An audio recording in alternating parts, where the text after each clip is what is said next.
Các vụ tai nạn kinh hoàng liên tiếp xảy ra gần đây có sự trùng hợp là đều rơi vào ngày Tam Nương.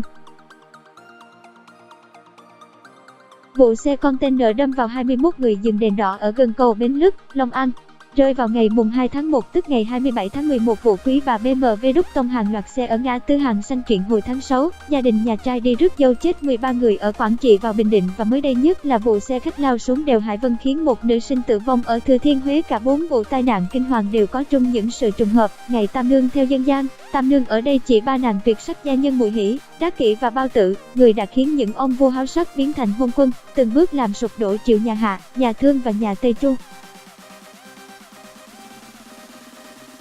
Tuy không có bằng chứng gì chứng minh những điều suy diễn trên là sự thật, nhưng người xưa cho rằng muốn mọi việc được thuận lợi thì cần phải tránh ngày Tam Nương, nhất là khi làm những việc đại sự trong đời. Còn nếu xem tuổi làm nhà phải đặc biệt lưu ý những điều sau. Theo đó, ngày Tam Nương tháng 1 năm 2019 dương lịch ngày mùng 8 tháng 1 năm 2019 dương lịch ứng với ngày mùng 3 tháng 12 năm Mậu Tuất, ngày xảy ra tai nạn ở đèo Hải Vân, cũng là ngày nữ sinh xấu số với sờ Tây Tất ám ảnh mãi mãi ra đi.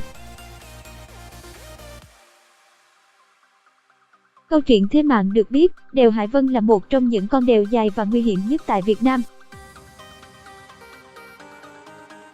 Tương truyền xưa có thường sống, thuyền đi qua đó thường bị lật chìm, nên ngạn ngữ có câu, đường bộ thì sợ Hải Vân, đường thủy thì sợ sóng thần hang dơi.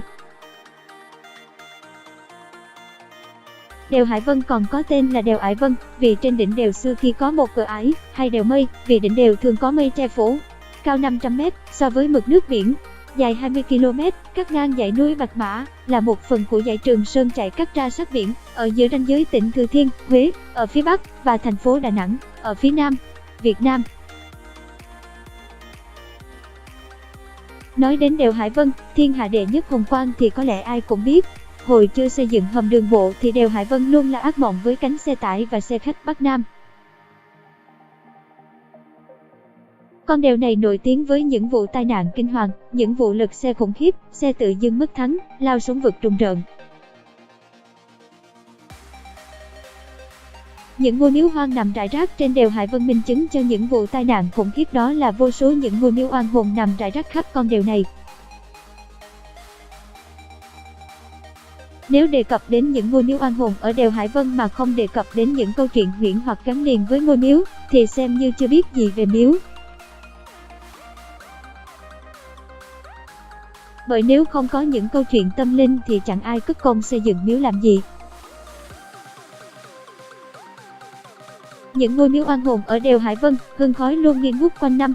Những câu chuyện về thế mạng ở đây luôn luôn trở thành chuyện phiếm cho các chủ xe, tài xế khi gặp người dân chọn đèo Hải Vân làm nơi an cư lập nghiệp.